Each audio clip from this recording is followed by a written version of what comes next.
welcome to my channel. My name is Tanya, also known as Baby Girl Reddit on Bookstagram and Book Talk, now on BookTube.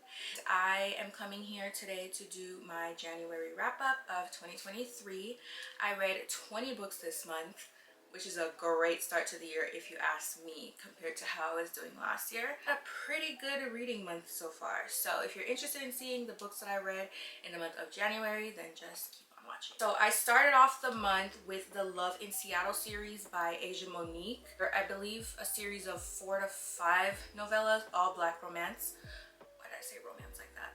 Black romance. I read the first 2 books. Book 1 was Dear Amelia, Childhood Friends to Lovers. A female lead is a blogger. She hosts posts on her blog about womanhood, relationships, and she just gives advice to young women. She also went through a traumatic loss. Her mother committed suicide, and so she's been healing from that and dealing with that. Her childhood best friend, who she grew up with, his family is kind of like her second family. She's really close with his dad, his brothers, and it's kind of just a tight-knit thing. And so after her mom passes away, everyone kind of huddles around her and provides support for her. And his brothers and his dad is like, okay, when are you gonna bust a move? Like, we all know you're in love with her, this, that, and the third. And so he comes up with the idea to write her on her blog, asking her out on a date. He was like, I know you feel it too. We've been fighting this long enough. Like, I'm willing to take the chance to see where this goes. You know, our friendship won't be at risk. Will you go out with me? And so fans and her readers and her bloggers are like super invested, and they go on a bunch of dates, and it was just really cute. And there are heavy triggers in the book, so I would look those up. It's just really fun. I gave it 3 stars. I'm not really sure why. I remember enjoying it. I think I felt like something was missing from it. Either the novella was like too fast and too slow at points. You know, sometimes a bunch of things are happening, but like nothing is really happening. Outside of that, it was really good, really easy to read, and really fun.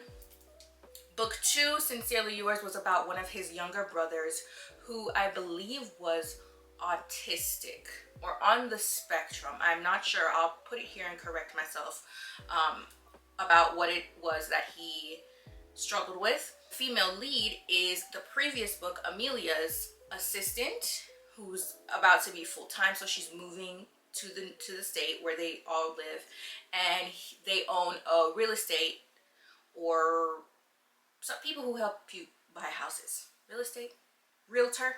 They own a business, and so he helps her find the perfect house, and they go on a bunch of open houses, and they just really click. He's normally very quiet and reserved, and people oftentimes think he's mean, but he just has a difficult time talking and explaining himself. And I really enjoyed her getting to know him, understand him, and him being able to open up to her about what it is that he struggled with all his life. So I really enjoyed that one as well. I gave it 3.5 stars. Same thing as book 1. I don't know if maybe it's the writing or just the storytelling, but something was missing to really push it to the top for me to give it a 4 or a 5. But I enjoyed them nonetheless, and I would recommend them. The third book that I read in January was Does It Hurt by H.D. Carlton. You might have heard of H.D. because of her Duet, the cat and mouse duet, which I read and I loved, and I ate up every single bit of it. I love that duet, okay? So I had really high hopes going into Does It Hurt. The premise of the book sounded really great. It's about a woman who is on the run from her previous life. She committed a crime. She was set up to go to a certain destination, but when she was in the airport, someone saw her, and so she took a detour and just hopped on the quickest flight she could get on, and she landed in Australia, somewhere overseas. She landed there, and the first night there, she was at the bar, just like, you know, minding her business. She steals people's identities, and she's just like a thief. She's doing anything she can to get by. Her typical target are old men, right? And she's like, I'm done with it now, I'm past it. Enters the male lead. He comes up to the bar. He notices she's sad. They kick it off. Sparks fly. Instant chemistry. They decide to hook up. Okay, so they hook up and they go back to his place. And it's like, the way it's described is like it was an addiction, and she was trying to fight the urge to like not steal his identity. Anyway, she did. She ended up taking pictures of all his shit, his social security, whatever. So fast forward 2 weeks, right? He couldn't for the life of himself figure it out at first. After he rewatched the cameras and everything, he finally got a ding, like an email letting him know that there was a line of credit that was open. So he's pissed off, right? 2 weeks later, she's still in town. Why?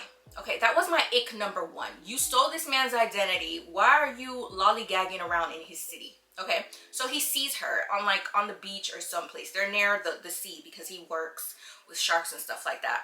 And she sees him and he sees her, but he's acting cool. He's acting like he doesn't know what happened. So he's like, I'm working today. Do you want to come on the docks and, you know, like see stuff and whatever? Mind you, she's afraid of sharks, okay? And she agrees to go with him. Ick number two, okay? You stole this man's identity. You're still in the town where he resides. You see him again and he invites you to go with him somewhere and you say yes? I was like, girl, what are you doing? Like, Chelsea, come on now. Like, Chelsea, come on now. Like, what? So that was ick number two. Okay, so when they get on the docks, they end up messing around and then it turns into something else. Check triggers for that because I was shocked. How many people were scared? I was, okay? It reveals to her, like, I know what you did. This, that, and the third. You got me fucked up, whatever. But then they get caught in a storm while they're out on the boat, ship, boat, whatever it is. And they end up lost at sea. Now they get to this lighthouse and it's creepy. The vibes are there. Description of how everything looks is on point. I was feeling it. I was in it. I felt like I was in there. I was looking around like, you know, I was in it. My issue with it was I didn't feel a connection with them, okay? And the male lead, he was extracting his revenge on her for far too long in the book, in my opinion, and he was just being a dick and he was being mean. And I just felt like, dude, she barely got you for $1,000. Why are you this pressed about it? Like, he was doing cruel things to her. It almost felt like a bully romance as opposed to enemies to lovers, and I don't like bully romances. If he was like in the mafia or like criminal, then I could maybe understand his actions, but he was just a regular Joe from off the street doing these cruel and awful things to her, making her cry all the time, and I didn't like that. And then when they finally like opened up to each other one night when they were drunk and she tells him her story, all of a sudden he's in love with her. Gave up her pussy too much. I'm sorry. She just gave up the coochie too free, too frequently, too easily to him. It didn't grovel enough for me, and the relationship kind of just bloomed out of nowhere and I didn't understand it. So I didn't really enjoy it as much as I thought I would. So I gave it a 3.5. The spice was on point though. So then I read Fractured Secrets by Hailey Jenner, which is book 2 in the Lies of the Underworld series. Book 1 was Virtuous Lies and book 2 is Fractured Secrets. I the arc from them. Mafia, age gap, brother's best friend, virgin heroine, scarred hero, like all the things that I look for in a mafia romance book. And Hailey Jenner, I will say it till the day I die, they're a duo. They write top shelf mafia. I'm sorry, like they hit all the points that need to be hit in a mafia for it to be fire for me. And I enjoyed every bit of this story. Our main lead, Gabriella, they've lived in hiding majority of her life because her mom was married to someone in the mafia. She cheated on him. So obviously if he would have found out, it would have been donezo for them. So her mom took her away and left her 2 siblings back with the dad. Recently her mom got diagnosed with cancer, and on her deathbed she basically tells her, like, I don't want you to have to go back to the family, but if you're down and out, worst comes to worst, then reach out to your brother Vincent, which is from book 1, to help you get back on your feet, or just reach out to him, they'll take care of you. So after her mom passes away, she does end up in a really horrible bind, homeless, and so she decides to track down her brother Vincent, in which case she starts tailing his best friend, who is our male lead,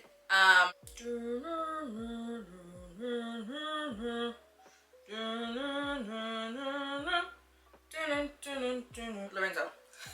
So she ends up finding Lorenzo and tailing him for a few days, and he confronts her about it. He's like, if you know who I am, then you should steer clear of me. Like, stop fucking with me, little girl. Like, are you insane?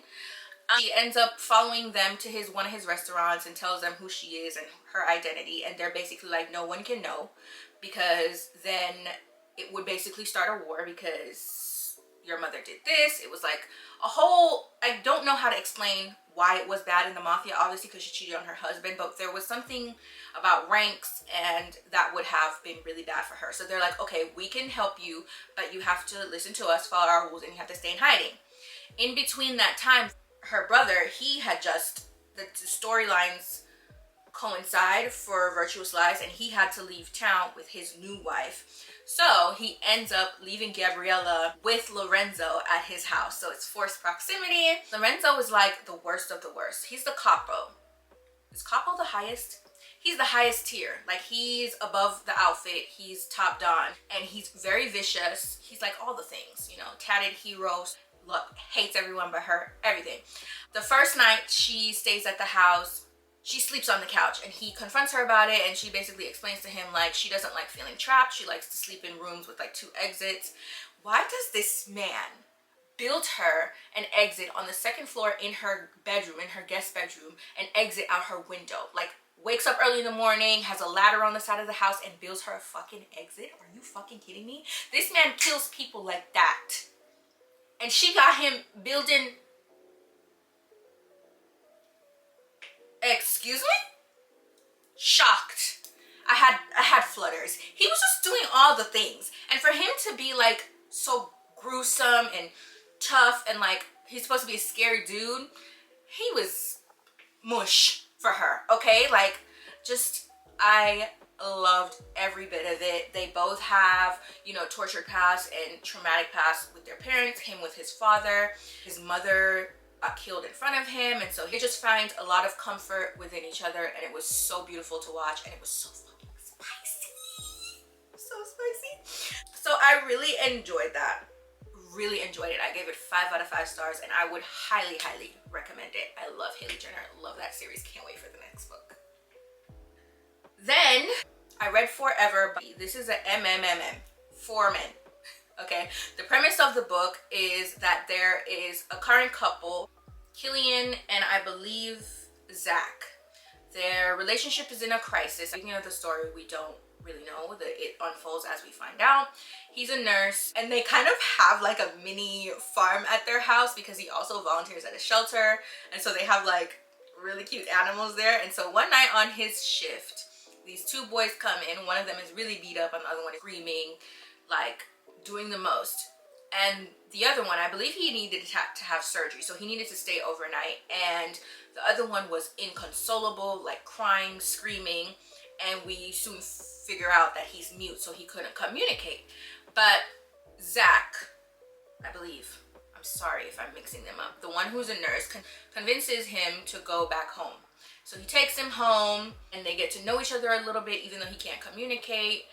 The one who was injured finally gets released from the hospital. We soon figure out that they are actually stepbrothers who left home because the one who's beat up his dad was like super abusive and taking advantage of them and threatened them, and so they were on the run, and while they were homeless they got into it with someone on the road. This is also really dark. I would suggest checking your triggers, but it was also so heartwarming because these 2 boys, they take care of each other so well, and it was described so thoroughly that like I felt how much they cared and loved for each other and all the sacrifices they were making for each other while they were on the road and while they were back home. You know, the older one shielding the younger one from his dad, and just so cute. The youngest is gay, right? And the older one is straight, or so he thinks he is. Basically, they've been in love with each other. The older one is like, we can't stay here forever, like we have to leave. The younger one is like, well, I don't want to leave. And so there was the night when everything came to a head. Feelings are being expressed, and then body parts are being touched, and like it was super steamy, but also like really emotional and very tender.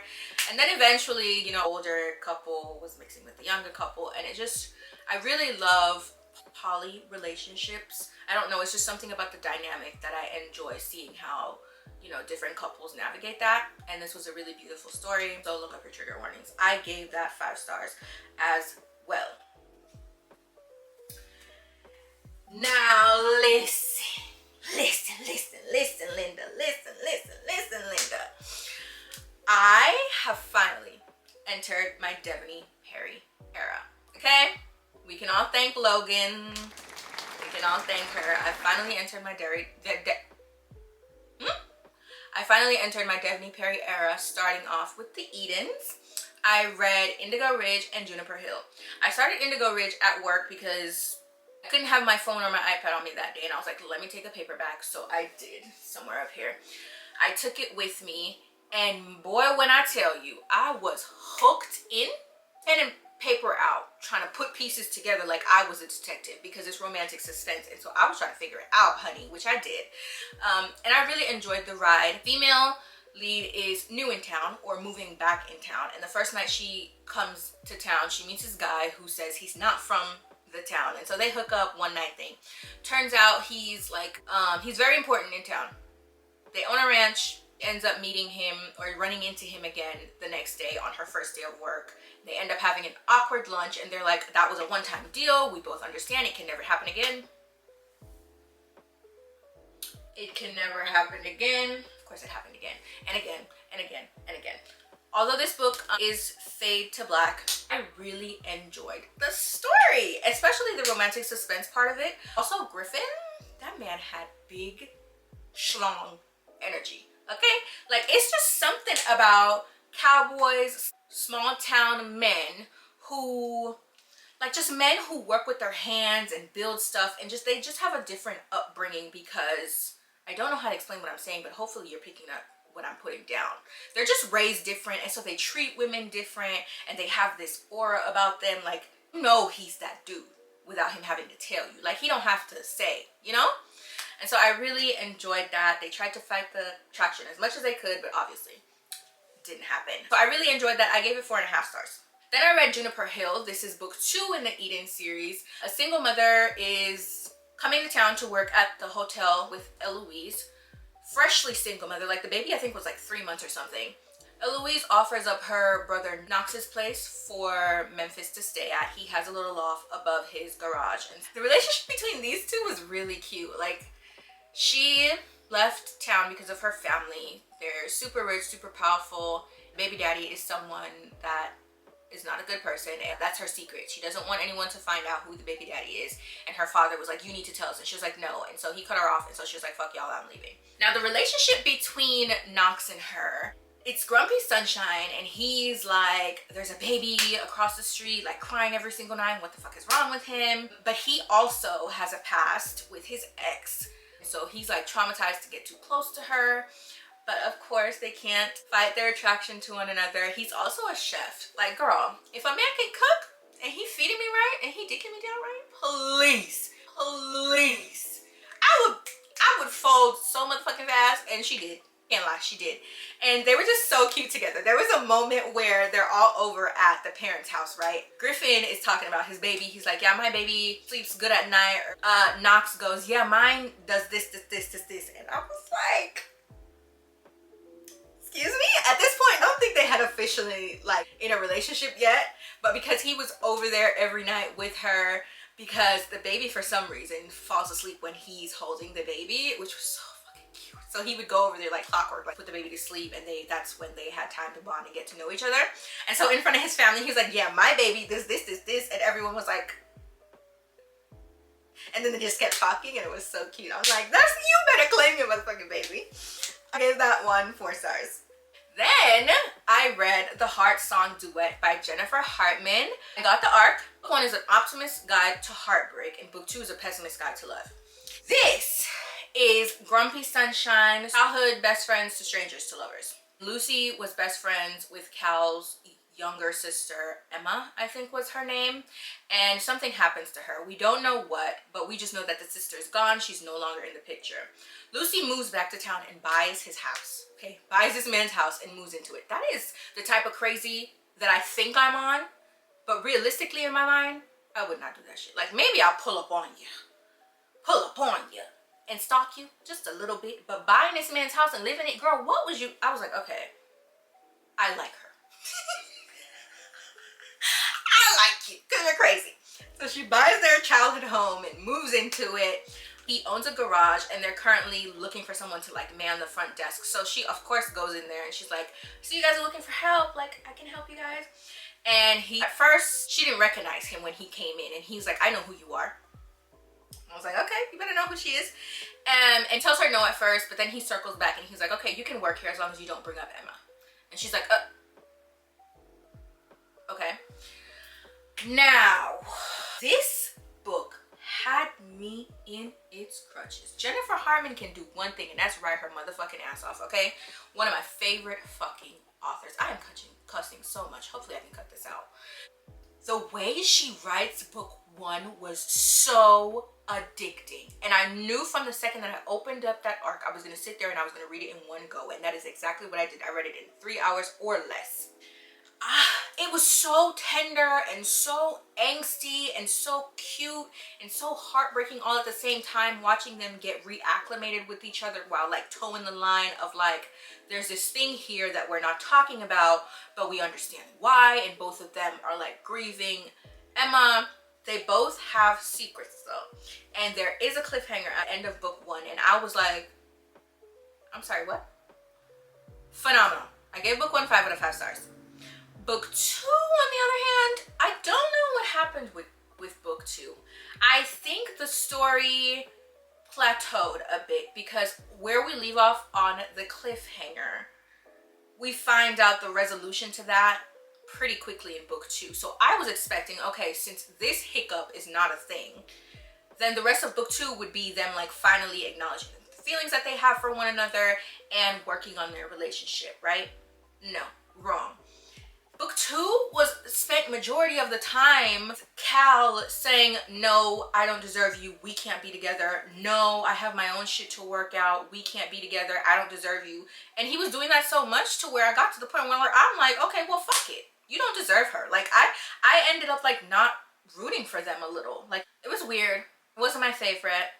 And I just didn't like how the story turned out in book two. I would have liked to see more happiness from them working it out and being together, and it just was not that. So I was a bit let down, and so I gave it 3.5 stars. Okay, somehow, some way, I ended up in my Kimberly Brown era. Now, Kimberly Brown is one of my comfort authors.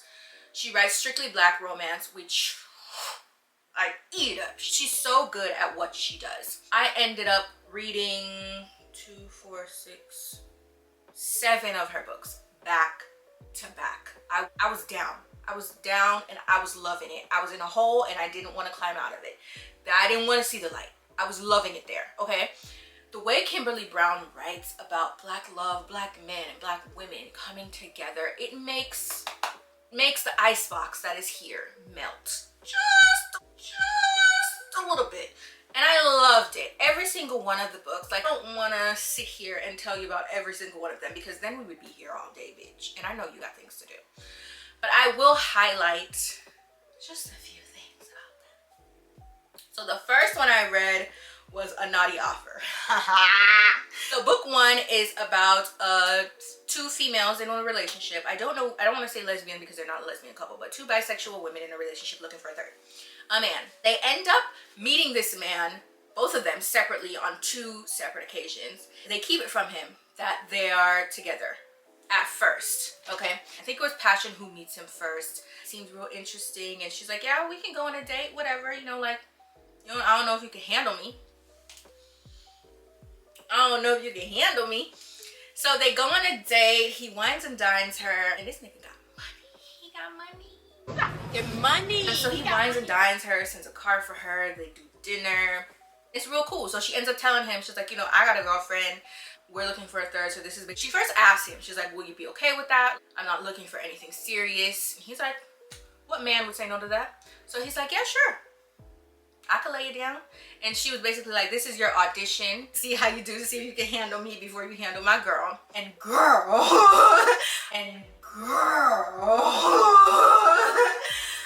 girl, handle her. He did. Okay, waterworks, not here. Waterworks, okay? Fire. Then he has a second date with the other one, and she is the more dominant one in their relationship, and he gets her to submit to him. It was super hot. So many good scenes in that. Super hot. Nothing too serious. I believe it was a novella. I ate that one up. Then I read The Last Sad Song, and this book hit me in my heart. I did not expect it. It's about love after a breakup. Her best friend and her man got together, and she didn't find out until the best friend had a baby in the hospital, and the baby came out looking just like her man. Yeah. So this is a couple months after the breakup. She meets this man, Thane, I think was his name, and he's just stepping to her like, look, I want to get to know you. I want to take you out. What's tea? He's a black man with a plan and action behind it, and we love that. We love a consistent king, man who's bark and bite. Okay, so he shows up, he shows out, he heals her. And it was just really sweet and really heartwarming, and I really enjoyed it. I gave it 5 stars. Then I read If I Could Fall in Love. The female lead, Lavish, just got a divorce from her husband, so she goes to New Orleans to celebrate. And night out, she gets drunk, she hooks up with our male lead, Mitchell. They end up getting married. Mitchell's dad is about to pass away. He got diagnosed with cancer, and he wrote in his will that he can't get his money until he settles down because he's been a playboy. And he's like, I raised you better than this. You need to calm your ass down, boy. He's like, 2 birds, 1 stone. I could pay this girl who I have good sex with to stay with me so that after my dad kicks the bucket, I can get my money. Damn. That sounds real morbid when I lay it out like that. It was a really good book, okay? The couple did struggle a lot because Lavish has been abused mentally, emotionally, physically, and so she has to unlearn a lot of things that she was dealing with in her previous relationship. Mitchell, being a playboy, he's like, I ain't never did this before. I don't know what I'm doing wrong, and so he was doing a lot to overcompensate because he is a billionaire, so he was dropping money, and she was like, nigga, I don't need your money. So it was a lot of bumping heads, but they did eventually learn each other together, and I actually cried in this one. She was also in foster care, and like his family ended up helping her find her family, and then after the dad, it was really, I love this one. I gave this one 5 stars. Then I read Something She Can Feel. This is about a bookstore owner. The male lead, his family owns the duplex of like the shopping center. He is a dom, a member of a sex club, and he sees her, steps to her, is like, hey, I want to get to know you. That's another thing about Kimberly Brown's books. They toe the line of real life relationships. People meet, they date, they get together happily ever after, which is why their comfort reads to me, because I know what I'm gonna get. Like courting her, and he's like, I am into this type of stuff, like different kinks and stuff like that, and they explore those kinks. It was really spicy, and it was really cute, and I really loved it. I love the side characters in this one as well.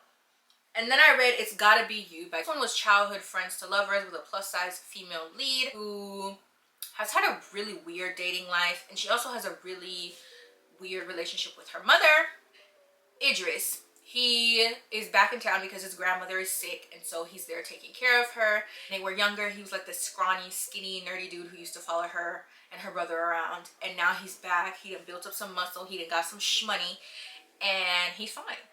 And she runs into him. She's like, this you? Like, what happened?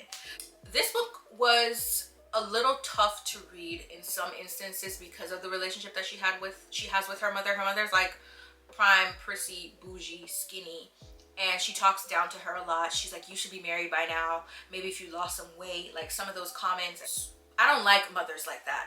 Their relationship rubbed me the wrong way, but Idris is there for her. He stands up for her. He tells her mother, like, you need to chill the fuck out. You don't talk to her like that when I'm around. And so he helps mend her heart.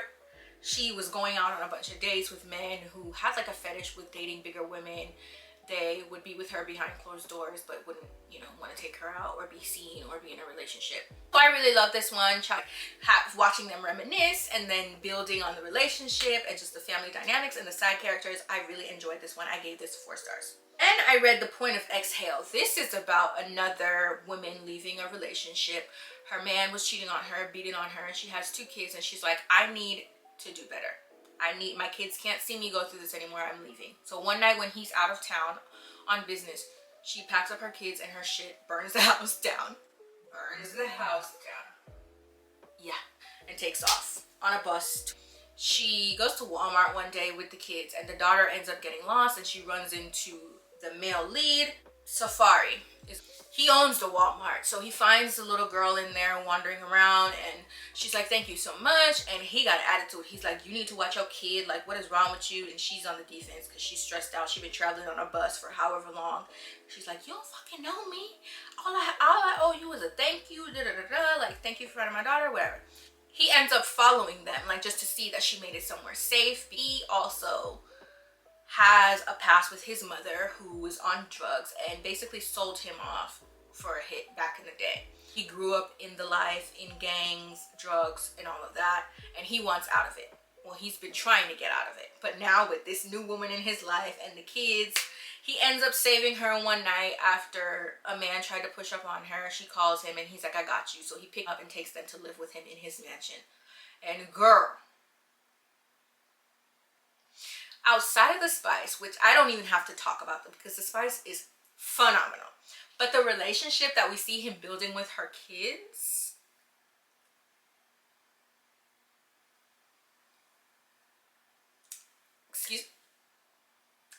and I really enjoyed it. I give that one 4 stars. Then I read Capturing the Boss by Tatum James, which is another black romance, and I did not enjoy it. I gave it 2 stars. But it was one of those train wrecks that you cannot look away from. And I mean, I read it in 2 hours and I read it straight through.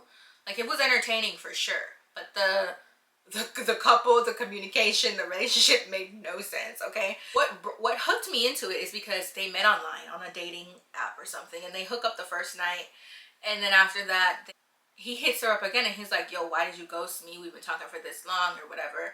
And he's in the life to gangs, drugs, and basically she's married, trying to go through a divorce, and then he finds out and he ends up getting mad at that, and then they break up. And then it turns out that he was married. Come out to like 70% of the book. And I was like, I know you fucking lying. You yelled at her 10 chapters back because she was broke and couldn't pay for her divorce. And you was mad that her husband was still claiming her. And you got this bitch in Miami. You married to a union motherfucking deal. Anyway, didn't enjoy it. I don't know what I did, but it was 2 stars. Then I read Kismet by Ashley James, which is an MM teacher-student college romance. This one was so good. I read a few Ashley James books now, and some of them are hit and miss. She always has a good starting point for her books, but then some of the execution isn't great.